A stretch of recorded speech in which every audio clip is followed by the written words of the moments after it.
예, 월요일 묵상의 시간입니다. 능력의 종이 되려고 하지 말고 순종하는 종이 되자. 능력의 종이 되려고 하지 말고 순종하는 종이 되자. 이런 제목으로 또 2020년 마지막 주간, 또 2021년을 시작하는 이 첫날이 다가오는 이 한 주간 묵상을 시작하겠습니다.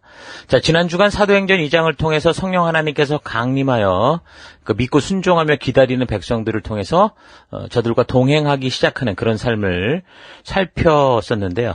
하나님께서 약속하셨던 이 메시아 예수님께서 먼저 오셔서 이 땅에서 온전한 사역을 다 마치시고 부활 승천하시면서 보내시겠다고 하셨던 또 다른 보혜사 이제 성령님을 통해서 예수는 그리스도시고 살아계신 하나님의 아들이다라는 이 믿음의 고백 위에, 그러니까 하나님의 약속 위에 하나님이 이끄시고 통치하시는 나라, 하나님의 말씀이 그대로 실천되어지는 하나님의 나라, 새 언약 교회가 시작되는 것을 지금 우리가 살펴보고 있는 겁니다.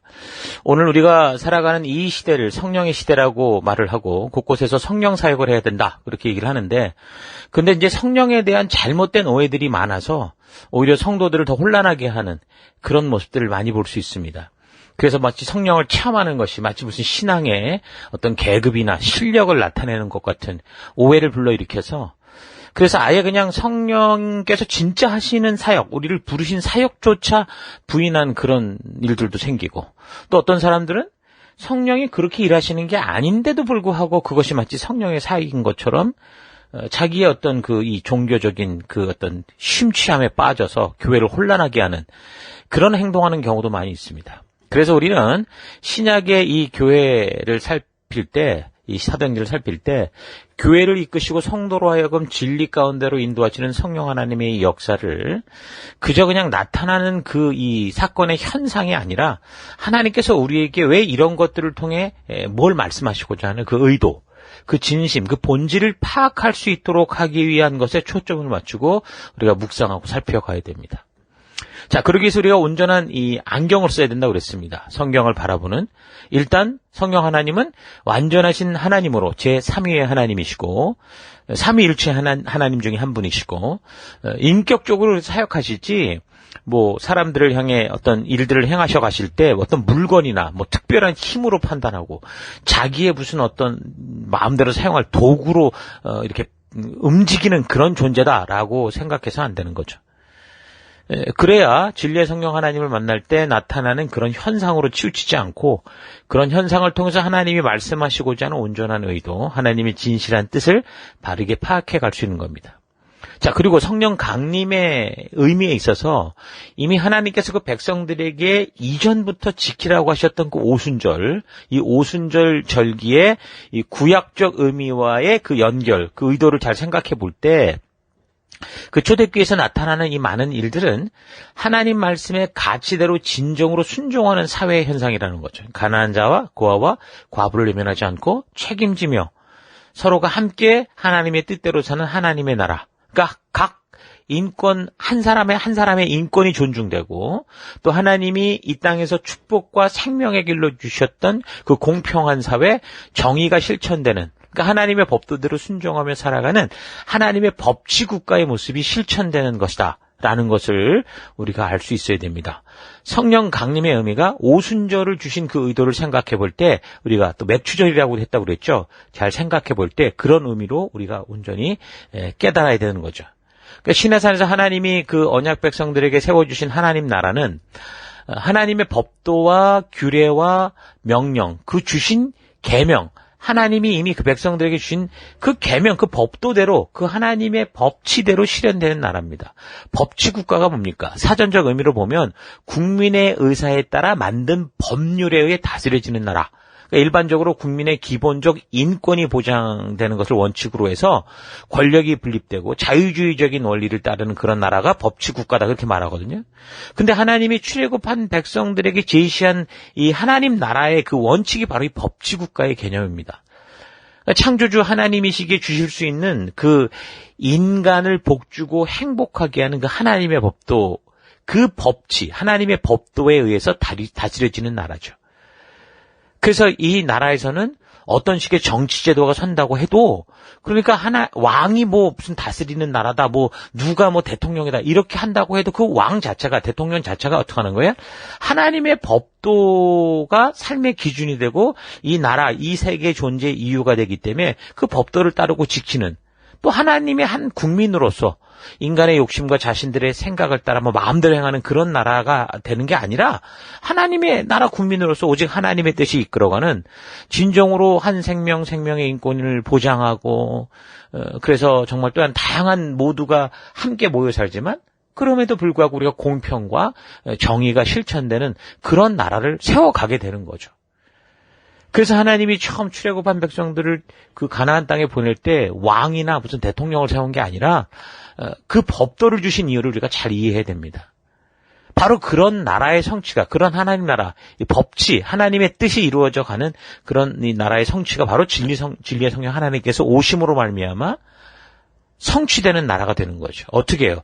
그런 하나님의 진실한 뜻을 이 백성들, 성도들에게 진리의 성령 하나님이 알게 하심으로 온전히 해석해 주심으로 그래서 이 성령의 강림은 오히려 하나님 나라의 그런 실현이고 구현이다라는 걸 알 수 있는 겁니다. 그래서 오늘 이 시대 진정한 성령 사역의 의미는 그렇게 하나님 말씀의 가치를 유일한 삶의 기준으로 삼고 그 하나님의 의도를 따라 살아가는 그런 공동체, 그런 나라를 바르게 세워가는 것이다라고 할 수 있죠. 그래서 오늘도 우리가 비록 이 땅 각자의 민족과 각자의 나라 속에서 살아가지만 그러나 그보다 더 큰 하나님 나라의 백성으로서의 그 가치를 각자가 처한 그 나라와 사회와 그 이 공동체 속에 심어가고 세워가고 그렇게 하는 것이 우리의 사명이라는 거죠. 그게 이상한 종교적 나라가 되는 게 아닙니다. 이게 바로 모든 인류가 모든 사람이 함께 행복하게 살 수 있는 이 땅을 창조하시고 우리를 창조하신 하나님이 주신 유일한 삶의 기쁨, 삶의 법칙이라는 거죠. 자, 그래서 이런 큰 개념을 잊지 마시고 우리가 사도행전 이 역사들을 계속 살펴갈 수 있기를 바랍니다. 자, 성령의 임재 사건 이후 3장에서 7장까지는 그 성령으로 충만했던 베드로 사도의 사역을 중심으로 소개하고 있고요. 우리는 이 초대교회 사건을 통해서 그래서 성령 하나님이 누구시고 성령 하나님께서 어떻게 교회를 이끄시고 성도들과 무슨 일을 하시는지 잘 살펴서 오늘 이 시대, 새 언약의 시대, 교회의 시대를 살아가는 우리가 성도로서 어떻게 살아가야 되는가 이런 것들을 잘 분별해 갈 수 있기를 바랍니다. 예수님의 제자들이 여러 명 있었지만 성경은 이 사도행전은 그 모든 이 제자들의 이야기를 전하고 있지 않고 예수님의 제자들 중에는 이제 베드로 사도의 이야기만을 전해주고 있습니다. 그 중에 1장에서 7장까지는 바로 이런 베드로 사도가 중심이 된 사역에 대해서 소개를 하고 있고 8장에서 12장까지는 베드로의 사역도 분명히 이루어져 가고 있으나 그러나 이제 새롭게 등장하는 인물, 나중에 이제 사도가 되는 바울이라는 사람의 이야기가 중복되어 나오죠. 그리고 이제 13장에서 28장까지는 이제는 사도들 12제자의 그런 이름들이 많이 빠지고 그다음에 이제 사도 바울이라는 사람이 중심이 돼서 이 복음의 소식이 온 열방으로 퍼져가는 소아시아 그리스 로마까지 땅끝으로 퍼져가는 그런 이야기로 전개가 되는 겁니다. 베드로가 중심으로 사역했던 이 사역의 이 지역은 대부분 예루살렘과 유대 땅에서 벌어집니다. 자, 3장 1절. 오후 3시 기도를 하는 시간이 되어서 베드로와 요한이 성전으로 올라가는데 나면서부터 안진뱅이인 사람을 사람들이 떠매고 왔다. 그들은 성전으로 들어가는 사람들에게 구걸하게 하려고 그 안진뱅이를 날마다 아름다운 문이라는 성전문 곁에 앉혀놓았다. 자, 여기서 보면 기도 시간에 사도들이 예루살렘 성전으로 갔다라는 거를 볼 수 있죠. 그렇게 보면 이 성령 강림의 증거가 나타났던 곳이 사람들이 쉽게 보기 힘든 어떤 한 개인의 집, 마가라는 사람의 어떤 밀폐된 다락방, 이런 공간이라기보다는 보다 열린 오픈된 공간이라고 볼 수 있죠. 아마도 지금 베드로와 요한이 올라가듯이 예루살렘 성전 이 기도처가 아니었을까 생각해 볼 수 있습니다. 그런 오픈된 공간에서 성령 강림의 사건이 벌어지면서 함께 기도를 하고 있던 다른 많은 사람들이 그 사실을 보게 된 거 아닙니까?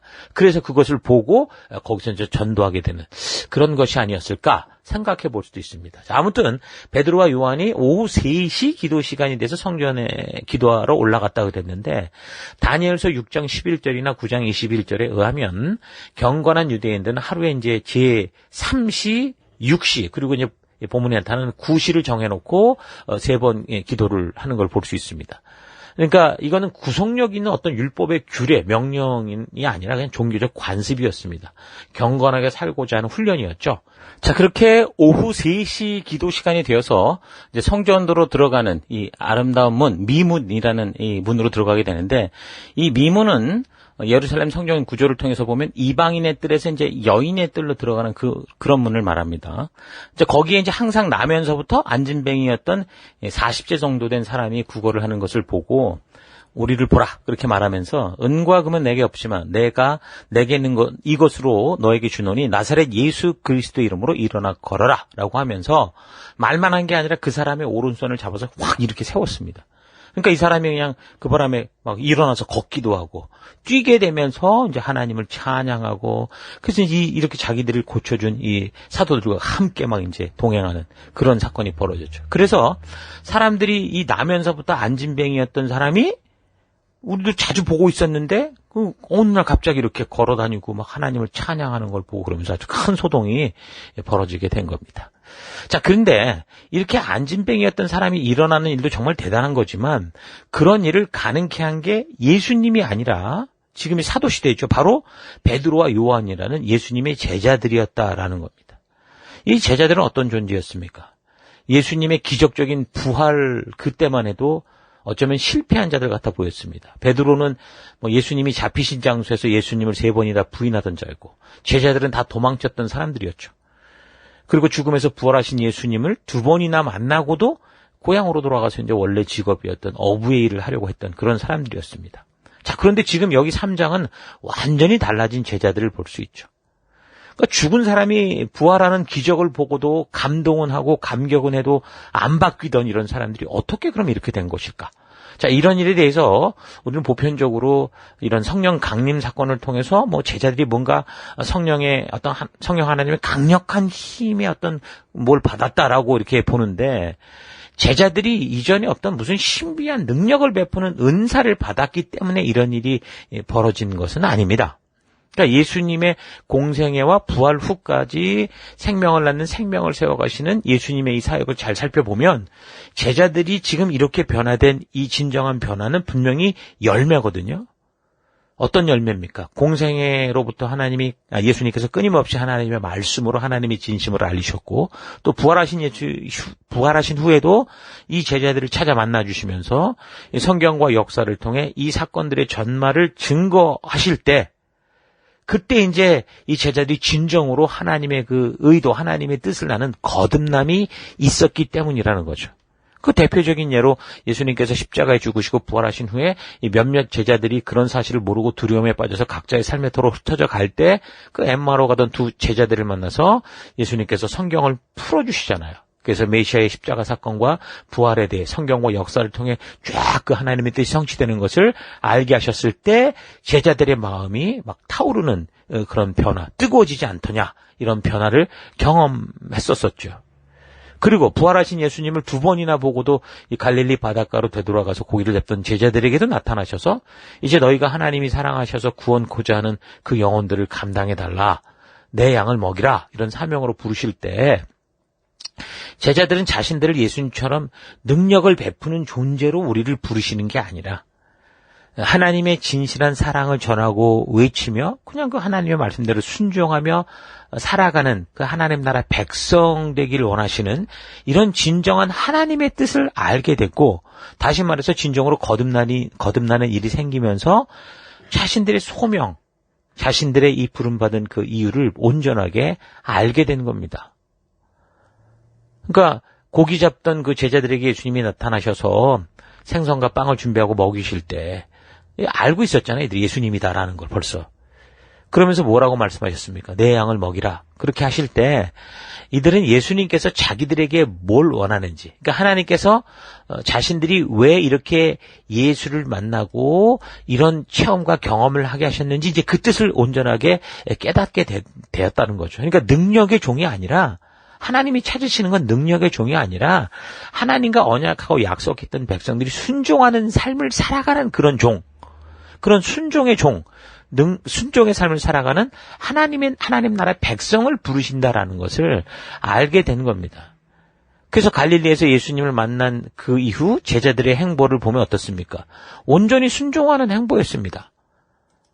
그러니까 갈릴리에서 예수님을 만나 온전한 뜻을 알게 된 후에 그 승천하실 예수님을 다시 만난 게 예루살렘인데 그곳은 정말 저들이 목숨을 걸고 가야 되는 그런 지역인데 거기로 갔죠.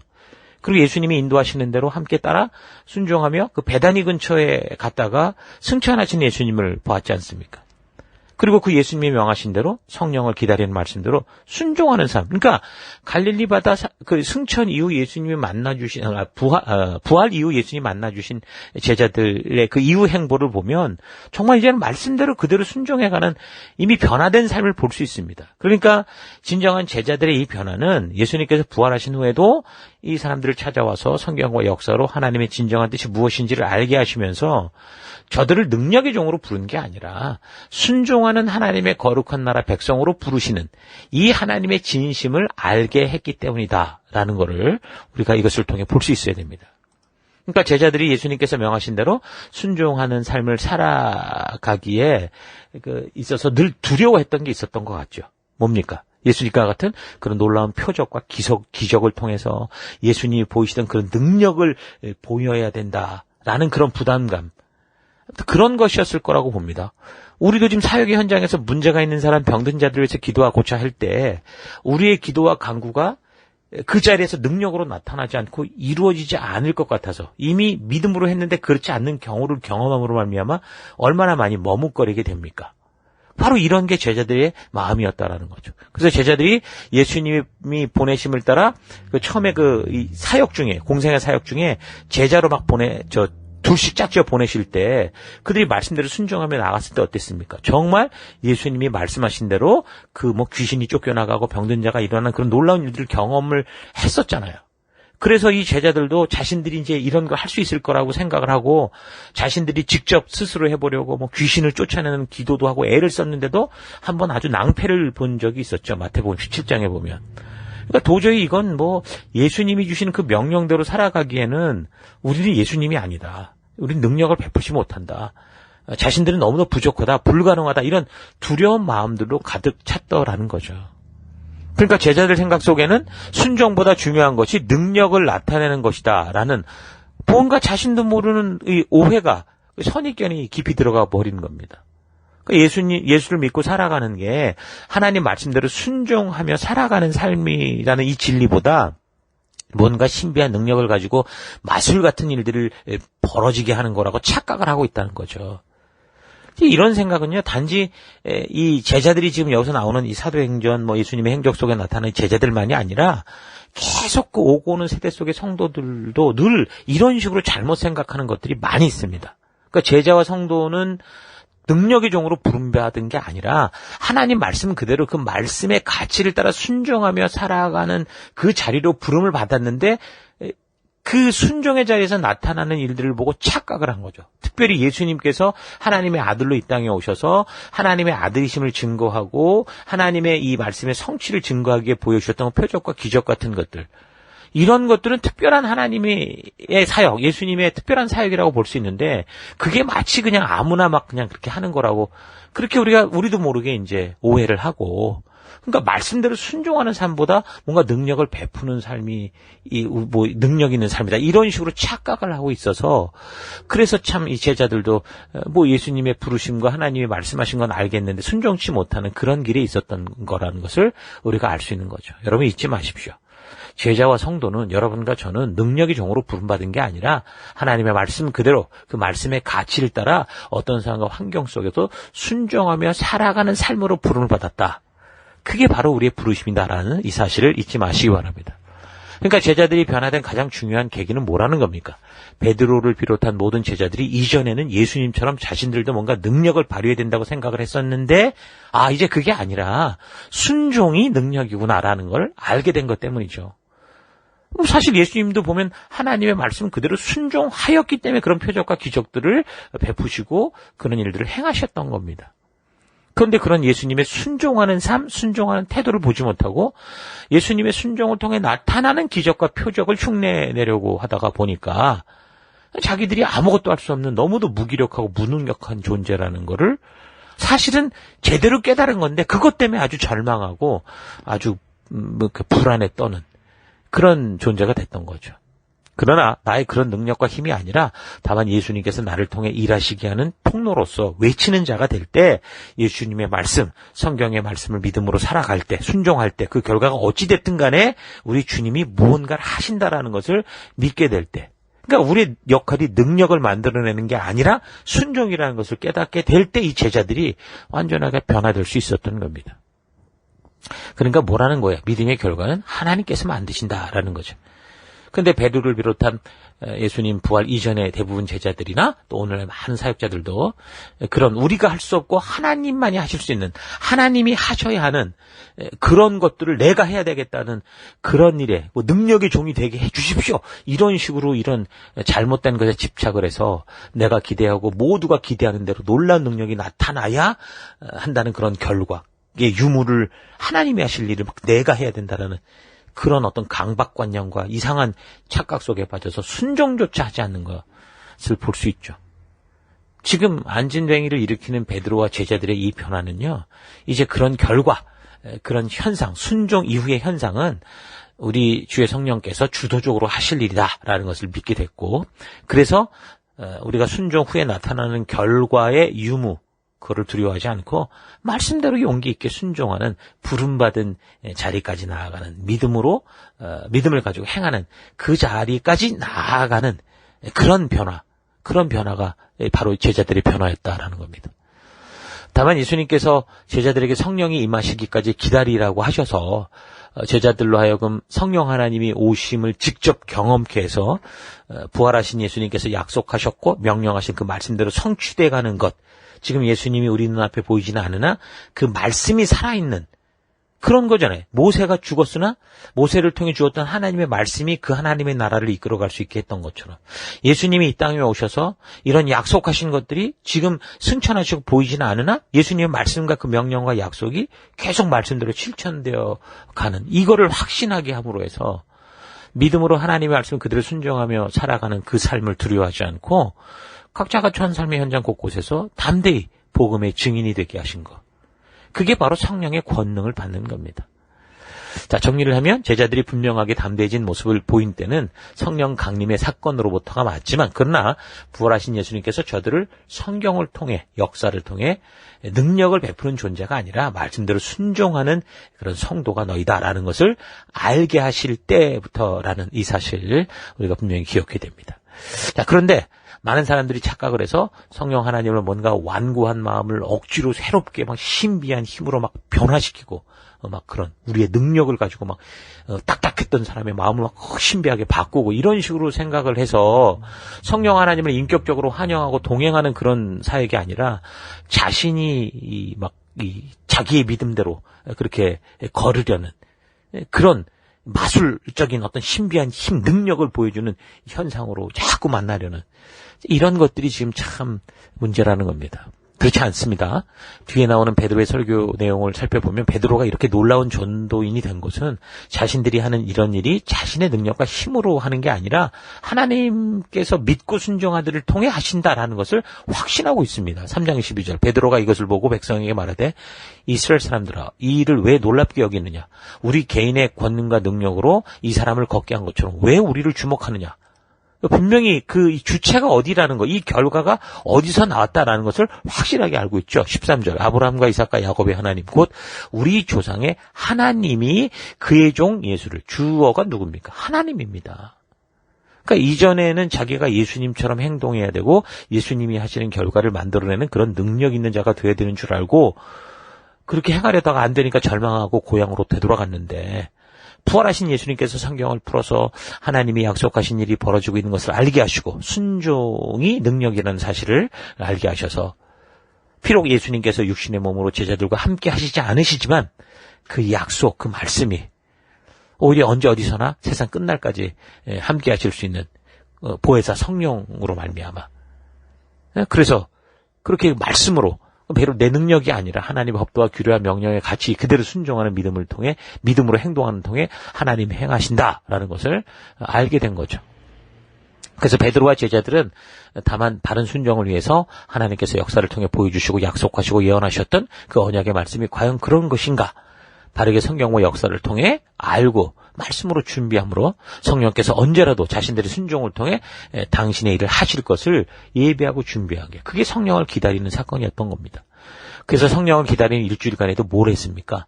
성경을 통해서 하나님이 하신 일을 확인하고 함께 나누고 예수님께서 명하신 성령의 임재를 확인하기까지 기다리고 기대하며 기도하는 삶을 산 겁니다.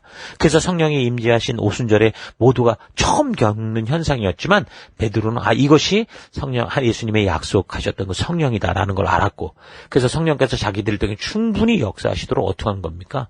성경과 역사를 통해 그 증거를 가지고 선포하고 전도하는 일들을 행한 거 아닙니까? 그러니까 성령 강림이 있었다는 것을 알게 된 주변의 사람들은 성령이 불같이 임하고 각 사람 위에 내려앉는 그런 현상들은 보지 못했습니다. 다만 그렇게 성령의 임재를 경험한 사람들을 통해 성령 하나님이 외국어로 복음을 전파하게 하심으로 알게 된 거죠. 그러니까 뭐라는 거예요? 저들이 보여주는 능력의 사건이 아니라 저들이 예수님의 말씀대로 하나님의 뜻을 따라 순종하고자 하는 그 삶이 주변의 모든 사람들에게 보여졌다라는 거죠. 자, 지금 3장에 나오는 안진뱅이를 일으킨 사건을 통해서도 이런 일을 보고 놀라는 사람들에게 그래서 또 똑같이 성경을 통해 하나님께서 약속하신 일들이 어떻게 성취되었는지를 선포하고 하나님 말씀 그대로 순종하는 삶을 살아가는 그 모습을 바로 보여주고 있는 겁니다. 그러니까 베드로의 변화는 예수님께서 3년 반 공생애와 죽으시고 부활하시며까지 제자들을 생명을 낳는 생명으로 세워가심으로 그러니까 생명을 낳는 생명이라는 게 뭡니까? 하나님의 말씀 그대로 믿고 순종하는 삶을 살아가는 사람 말하는 거 아닙니까? 그래서 비로소 그 열매가 돼서 베드로 또한 예수님처럼 성령 하나님께서 충분히 믿음을 통해 일하시도록 믿음의 통로가 되는 순종의 삶을 그렇게 예수님이 만드신 제자를 세우신 결과로 그 베드로가 변화된 그런 모습을 보여준 겁니다. 자기의 힘과 능력으로 뭔가를 해야 된다고 생각하면 우리는 계속 절망하고 무너질 수밖에 없습니다. 그러나 우리의 순종을 통해 성령 하나님께서 행하실 것을 믿는다면 우리의 행할 바는 순종이라는 것을 우리가 안다면 중요한 건 뭡니까? 우리가 삶의 현장에서 얼마나 용기 있게 믿음으로 살아가느냐 하는 그런 그 성도된 됨의 문제가 굉장히 중요한 거다라는 것을 확실하게 알게 되죠. 그러면 우리가 우리의 삶과 환경이 어찌하든 간에 말씀 그대로 살아가는 베드로와 같은 변화된 삶을 살아갈 수 있게 되는 겁니다. 우리도 이렇게 돼야 됩니다. 뭔가 내 힘으로 해내려고 기적적인 체험, 환상, 꿈과 같은 초월적인 것을 기대하고 찾아다니고 그런 게 아니라 말씀대로 순종하는 삶을 살아야 하는 겁니다. 하나님의 말씀 안으로 들어가서 진리의 성령님께서 소개하는 그 하나님의 찢어지는 그 마음, 그 사랑, 그 진심을 만나야 신종으로 변화되고 거듭난 삶, 말씀 그대로 순종하는 삶을 살 수 있는 겁니다. 인격적인 존재는 서로의 진심을 알기 전에는 아무리 비싼 명품백, 좋은 차를 사준다고 해도 의심하고 믿지 않습니다. 그러나 서로의 진심을 알게 되면 아무 대가가 없어도 목숨도 내어줄 수 있는 존재가 바로 인격적인 존재들이죠. 그래서 하나님은 우리를 그런 인격적인 존재로 만드셨기 때문에 그렇게 인격적인 방법으로 우리를 찾아오시고 우리를 만나주시는 겁니다. 신비한 능력과 그런 걸 갖고 우리를 홀리는 게 아니라 하나님의 마음으로 하나님의 말씀으로 우리에게 오셔서 진심을 알게 하시는 거죠. 그래서 그 하나님의 진심을 알게 된 사도들은 이제 4장을 보면 잡혀가서 매질 당하고 이러는데도 그 유대인 지도자들과 장로, 대제사장, 율법학자 등이 저들을 위협하고 죽이겠다고 위협하는데도 우리가 보고 들은 것을 말하지 않을 수 없다. 너희가 두려운 게 아니라 우리는 하나님을 두려워한다. 하나님을 경외한다. 이렇게 담대하게 외치는 것을 볼 수 있죠. 자, 그러니까 변화되지 않는 것은 기적을 보지 못해서가 아니라 하나님의 사랑의 진심을 모르기 때문입니다. 기적이 나를 변화시키는 게 아니라 하나님의 진심이, 그 사랑이 나를 변화시키는 겁니다. 여러분 연애 때를 생각해 보십시오. 그 사랑에 한번 빠지니까 이전엔 하지도 않던 그 이상한 행동도 정말 불가능한 것까지도 그렇게 행하는, 여러분 그 충분히 경험하지 않았습니까? 그래서 결혼들도 하고 그러고 있는 거 아닙니까? 그러니까 하나님의 사랑의 진심을 알아야만 비로소 사람들이 그렇게 변화될 수 있습니다. 우리는 지금 이성적으로 생각하면 불가능하다, 안 된다, 어쩌다 저쩌다 핑계와 변명이 많지만 진정으로 하나님의 진심을 알고 그 사랑을 만나면, 그 사랑에 빠지면 어떻게 됩니까? 정말 우리는 불 속에라도 들어가서 주의 사랑을 전하는 그런 우리가 될 수 있는 거죠. 자, 하나님의 이런 진심을, 그래서 우리가 성경과 역사를 부지런히 살펴갈 때 진리의 성령 하나님의 도우심을 바르게 만나서, 도우심을 통해 바르게 만나서 진정으로 거듭난 성도, 하나님 나라를 위해 거룩하게 구별된 성도의 삶을 살아가는 여러분과 제가 될 수 있기를 바랍니다. 자, 하나님은 그런 분이시라는 거 잊지 마시고, 자, 오늘 하루 자기 아들을 대속의 제물로 주시기까지 보여주시는 그 하나님의 진실한 그 사랑의 부르심을 나는 단지 어떤 종교적인 것들과 연관을 해서 단지 신과 인간으로서의 관계 안에 머물러 있지 않았나 좀 되돌아보십시다. 하나님은 진실한 사랑을 원하십니다. 그래서 사람들은 보통 기독교를 사랑의 종교라고 말할 정도죠. 분명 하나님께서 우리 인간들에게 원하시는 것을 세상의 모든 사람들도 알고 느끼고 있다라는 거죠. 근데 이제 안타깝게도 그것이 자꾸 종교적인 틀과 방법으로 변질되고 있는 겁니다. 그러니까 하나님과의 그 귀한 인격적 사랑을 돈 놓고 돈 받기식. 그러니까 내가 헌금을 얼마 내면 하나님은 더 큰 축복으로 주시는 이런 변질된 거래로 바꾸고 있는 게 안타까운 일이죠. 사람의 마음 중심이 변하는 유일한 방법은 신뢰와 사랑입니다. 아무리 딱딱한 사람의 마음도 아무런 대가 없이 내 모습 이대로 받아주고 사랑하여 줄 때 그때 풀립니다. 사람은 한 번 사랑으로 자기를 신뢰하고 믿어준 사람을 위해 목숨을 바칠 수 있는 존재죠. 인간관계 속에서 가장 큰 아픔은 그래서 배신의 아픔입니다. 신뢰와 사랑이 깨지는 것, 그것을 저버리는 게 인간관계에서 가장 큰 아픔이고 이보다 더한 아픔은 없죠. 하나님은 인간들에게 그런 식으로 배신을 당한 겁니다. 한 번도 아니고 인류 역사 6,000년 동안 수없이 배신을 당해 오셨죠. 그러나 참 감사한 것은 하나님은 끝까지 우리를 사랑해 주시는 분이라는 겁니다. 베드로도 예수님의 눈을 마주치며 예수님을 부인하고 외면하며 배신했던 사람이었죠. 그러나 그런 그를 찾아가 주시는 예수님의 그 신뢰함과 사랑으로 변화됐습니다. 그래서 그는 이제 진정으로 예수님께서 자기와 함께 하실 수 있는 방법에 순종하고 목숨을 겁니다. 이전에는 자기 힘과 능력으로 하려고 했지만 이제는 자기 순종을 통해 하나님께서 어떤 일을 하시든 그 어떤 결과가 나오든 하나님을 사랑하고 신뢰함으로 그 말씀대로 순종하는 길을 걷는 존재가 된 거죠. 하나님은 우리에게 능력을 원하시는 게 아니라 하나님이 우리를 위해 주셨던 그 생명과 축복의 말씀대로 순종하는 삶을 원하십니다. 여러분, 그러므로 능력의 종이 되려고 하지 마시고 순종하는 종이 되시기 바랍니다. 나의 삶에서 하나님은 어떤 분이신지를 우리가 잘 되돌아보고 진정으로 마음과 마음이 통하는 그런 신뢰를 가지고 한없이 사랑하고 우리가 믿기에 그 말씀대로 용기 있게 순종하는 하루하루를 살아갈 수 있는 그런 삶이 되기를 주의 이름으로 축원합니다. 오늘 하루도 힘내십시오. 잠시 기도하겠습니다. 하나님이 나를 부르신 것은 우리 주님 나라의 법도를 따라가는 성도로 그렇게 구별하여 부르셨는데 내가 마치 예수님과 같은 능력의 힘을 가진 존재가 되려고 오해하고 그렇게 신비한 능력을 하나님께 요구하고 살아왔던 삶을 회개합니다. 하나님, 너무도 쉽게 나의 욕심을 위해 하나님을 배신하는 나를 끝까지 포기하지 않으시고 찾아와 주시고 끝까지 사랑해 주시며 주께로 돌아갈 수 있는 은혜를 주셔서 감사드립니다. 그 사랑, 그 은혜를 너무 쉽게 잊고 욕심이 생길 때마다 하나님의 뜻을 배신하고 나의 만족과 욕심을 따라갔던 삶을 회개합니다. 하나님의 그 신실하고 진실하신 사랑을 잊지 않고 늘 우리 주의 말씀 안에 거하며 주님의 사랑을 기뻐하고 즐거워하며 그 사랑과 기쁨을 또 다른 이들에게 나누고 알리는 그리스도의 향기된 삶, 그리스도의 편지된 삶 살아가기 원합니다. 오늘도 내게 원하시는 것은 능력이 아니라 순종이라는 사실을 잊지 않고 내가 살아가는 곳곳에서 그 말씀대로 살아가기를 간절히 바라옵고 예수님 이름으로 기도했습니다. 아멘.